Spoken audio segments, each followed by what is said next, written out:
Hello, learners. Welcome back to the part 2 of chapter 1 of class 7. The name of the chapter is Three Questions. The king turned round and saw a bearded man running towards them. His hands were pressed against his stomach, from which blood was flowing. When he reached the king, he fainted and fell to the ground. The king and the hermit removed the man's clothing and found a large wound in his stomach. The king washed and covered it with his handkerchief. But the blood would not stop flowing. The king redressed the wound until at last the bleeding stopped.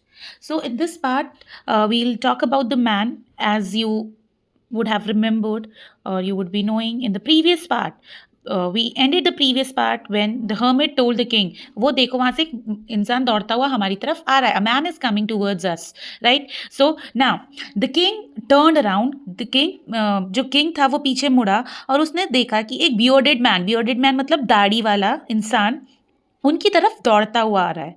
His hands were pressed against his stomach. जो उसके हाथ थे वो उसके पेट को दबाए हुए थे और उसमें से खून निकल रहा था. When he reached the king, he fainted. Fainted मतलब होता है बेहोश हो जाना, right? तो जब वो आदमी राजा के पास पहुंचा वो बेहोश हो गया. तो उसके पेट में शायद कोई जख्म था, कोई इंजरी थी, कोई वुंड था जिसको उसने अपने हाथ से कवर किया हुआ था. और वो जैसे ही राजा के पास पहुंचा वो बेहोश होके ज़मीन पर गिर गया क्योंकि उसे चोट लगी हुई थी और वो चोट कहाँ लगी थी? उसके स्टमक, उसके पेट में थी.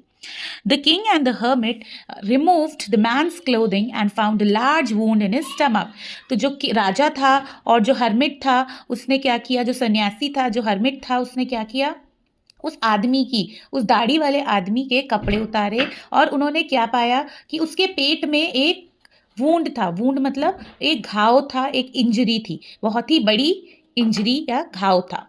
The king washed and covered it with his handkerchief. तो किंग ने क्या किया? उस घाव को, उस जख्म को अपने हैंकरचीफ, उसको धोया और उसको अपने हैंकरचीफ से, अपने रुमाल से कवर करने की कोशिश की.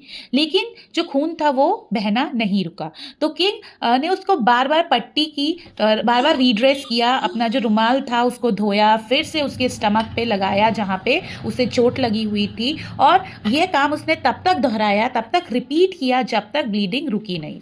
ही repeated redressing the wound. The man felt better and asked for something to drink. The king brought fresh water and gave it to him. By this time, the sun had set and the air was cool. The king, with the hermit's help, carried the wounded man into the hut and laid him on the bed. The man closed his eyes and lay quiet. The king, tired by his walk and the work he had done, lay down on the floor and slept through the night. तो जो wounded man था, जो दाढ़ी वाला इंसान था जिसे चोट लगी हुई थी, उसको अच्छा महसूस हुआ क्योंकि जो उसकी चोट थी, जो उसका घाव था, उससे खून आना अब बंद हो गया था, right? The blood had stopped oozing or coming out from his wound and he was feeling better now. And what the first thing that he asked the king and the hermit was some water to drink. Okay, so he asked for some water to drink. सो जो राजा था वो fresh water लेकर आया और उसने उस आदमी को पानी पीने के लिए दिया. अब शाम हो चुकी थी, राइट? जो सूरज था वो ढलने लगा था और जो हवा थी वो ठंडी ठंडी हवा चल रही थी. The king with the hermits help, जो किंग था उसने हर्मिट की मदद से क्या किया? जो वुंडेड मैन था, जिसको चोट लगी वो या जो आदमी था, उसको हट के अंदर ले गया और जो वहाँ पे बेड था उसके ऊपर सुला दिया. The man closed his eyes and ले क्वाइट. तो जो आदमी था वो शांति से वहाँ पे सो गया, राइट? क्योंकि उसे चोट लगी हुई थी तो उसे काफ़ी दर्द भी हो रहा होगा. तो जब उसको थोड़ा अच्छा महसूस होने लगा तो वो वहाँ पे चुपचाप सो गया. द किंग, जो राजा था, वो बहुत ज़्यादा थक चुका था, right? Because see he was not habitual of walking on foot. He used to sit on a horse cart और a carriage, right? And or palanquin, and he would travel here and there in those things. But this was like he had to leave his horses behind and he was walking, and then after reaching the hut, there also he dug the ground for the hermit, right? उसने खुदाई भी करी. तो और इन सारी चीज़ों की वजह से वो बहुत थक चुका था और वो ज़मीन पर ही सो गया, राइट? जैसे ही उसने जो दाढ़ी वाला इंसान था जिससे चोट लगी थी उसको बेड पे सुलाया, वैसे ही वो ज़मीन पे उसी के पास में सो गया.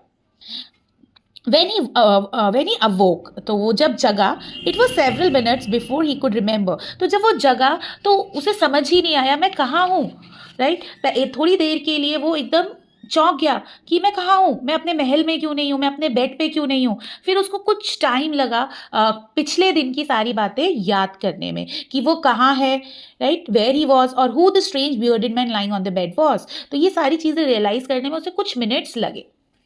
Forgive me, said the bearded man in a weak voice when he saw the king was awake. तो जो जैसे ही जो दाढ़ी वाला इंसान वहाँ पे लेटा हुआ था, उसने राजा को जगते हुए देखा। तो जैसे ही राजा जगा, उसने राजा से क्या कहा, मुझे माफ़ कर दो, please forgive me. And why he said so, I do not know you and have nothing to forgive you for, said the king.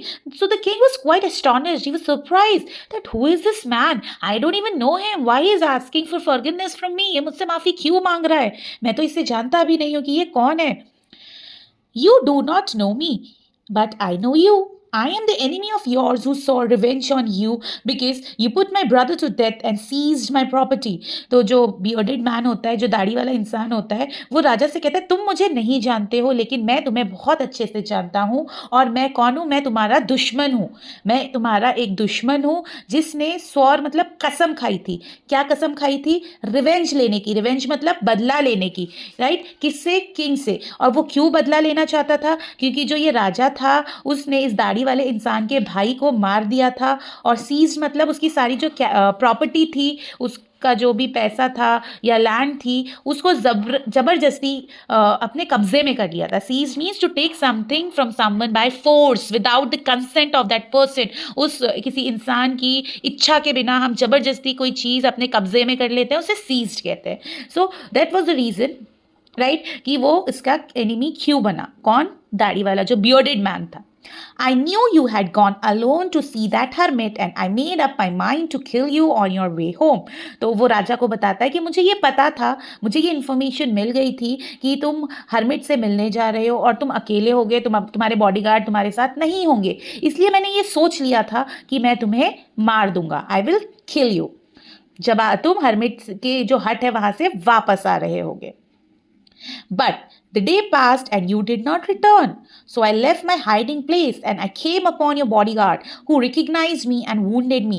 लेकिन पूरा दिन गुजर गया, like the entire day went away, went on. It was evening and you didn't come back. तुम वापस नहीं आए. So what I did, I came out from the place where I was hiding. मैं जहाँ पे छुपा हुआ था वहाँ से बाहर आया and I came upon your bodyguard. और जैसे ही मैं अपने जो जहाँ पे मैं छुपा हुआ था वहाँ से निकला, मैं किससे टकराया? तुम्हारे बॉडीगार्ड से टकराया, जिन्होंने मुझे पहचान लिया। रिकग्नाइज मीन्स पहचान लिया, एंड वुंडेड मी और मुझे इंजर कर दिया, मुझे जख्म दे दिया। I escape from him but I should have died if you have not dressed my wound. Escape मतलब मैं वहां से भाग गया, तुम्हारे बॉडीगार्ड से बच के मैं भाग गया, लेकिन मैं मर जाता, राइट। क्यों मर जाता? अगर तुम मेरा जो जख्म था उसको क्लीन नहीं करते और जो उससे ब्लड निकल रहा था उसको नहीं रोकते, right. I wish to kill you and you have saved my life. So he asked for the king's forgiveness because with what motive he had come there, he had followed the king to kill him. But on contrary, what the king did, king saved his life. So he was very thankful to the king.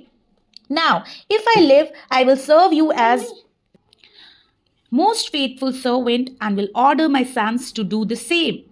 Forgive me. So what he tells the king that this life is the new life that I have is given by you. जो ये मेरी जिंदगी है ये मुझे तुमने दी है, ये मुझे आपने दी है। और अब मैं जब तक जिंदा रहूंगा, as long as I live, I'm going to serve you and I'll be your most faithful servant. मैं आपकी खिदमत में हाजिर रहूंगा, मैं आपकी सेवा करूंगा और मैं आपका सबसे वफादार सेवक बन के रहूंगा। एंड नॉट ओनली दैट, मैं अपने बच्चों से, अपने बेटों से भी ये कहूंगा कि वो आपको सर्व करें और फेथफुली, वफादारी के साथ आपकी सेवा करें। Forgive me, मुझे माफ कर दो। The king was very happy to have made peace with his enemy so easily and to have won him over as a friend. He not only forgave him but said he would send his servants and his own doctor to look after him, and he promised to give back the man his property. So जो राजा था, he was very happy. Obviously, if you will turn your enemy into your friend, and not only friend, your servant, and that to the most faithful servant, obviously you will feel very happy about it. आप बहुत खुश होगे कि एक इंसान जो आपका enemy था, आपका दुश्मन था, वो अब आपके लिए एक वफादार सेवक की तरह काम करने को तैयार है आपके लिए. तो obviously you'll be very proud of yourself, very happy about it. And now what the king did, उसने उसको माफ ही नहीं किया. जो बियर्डेड मैन था, जो दाढ़ी वाला इंसान था, उसको माफ ही नहीं किया, बल्कि उसकी जो भी प्रॉपर्टी, उसके भाई की जो भी प्रॉपर्टी उसने ली थी वो उसे वापस कर दी, राइट. और उसको ये प्रॉमिस किया, ये वादा किया कि वो अपने सर्वेंट्स को, अपने नौकरों को और अपने डॉक्टर को उसके पास भेजेगा जो उसकी देखभाल कर सके, राइट. और जो भी उसकी प्रॉपर्टी उसने कब्जे में अपने कर रखी थी, सीज कर रखी थी, वो वापस कर दी. Leaving the wounded man, the king went out of the hut and looked around for the hermit. Before going away, he wished once more to get answers to his questions. The hermit was on his knees, sowing seed in the beds that had been dug the day before. The king went up to the hermit and said, "For the last time, I beg you to answer my questions, wise man." तो अब उसने जो wounded man था, जो injured man था, उसको छोड़ दिया. एंड वो किसके पास गया, वो हट के बाहर गया, झोपड़ी के बाहर गया और हर्मिट को ढूंढने लगा कि हर्मिट कहाँ है. क्यों ढूंढने लगा? क्योंकि उसने सोचा कि एक लास्ट बार मैं हर्मिट से अपने सवाल पूछ लेता हूँ, क्या पता हर्मिट मुझे मेरे सवालों का जवाब दे दे. तो वो जब हर्मिट के पास गया, उसे जब हर्मिट मिला, तो हर्मिट अपनी नीज पे बैठा हुआ था और वो क्या कर रहा था, वो बीज बो रहा था. और वो बीज कहाँ बो रहा था? वो बीज उसी जगह पे बो रहा था जहाँ पे पिछले दिन किंग ने खुदाई की थी, राइट. पैचेस डग किए थे, बेड्स बनाए थे, तो वहां पे वो सीड्स सो कर रहा था, सीड्स बीज बो रहा था. The king went up to the hermit. जो किंग था वो हर्मिट के पास गया और उसने उससे रिक्वेस्ट की. बेग मतलब रिक्वेस्ट करना, BEG, beg means to request, right. तो उसने हर्मिट से रिक्वेस्ट की, ओ वाइज हर्मिट, लास्ट बार प्लीज मेरे जो सवाल है उनका जवाब दे दो, राइट. अगर आप देना चाहते हो तो प्लीज मेरे जो क्वेश्चंस हैं उनका आंसर आप दे दो. Okay, hope you have understood this chapter till here. The last part of this chapter we will be taking up in the next video, and we'll see what like did the hermit give the answers to the king's question or not, right, and what and how the story ended. Thank you. Keep learning.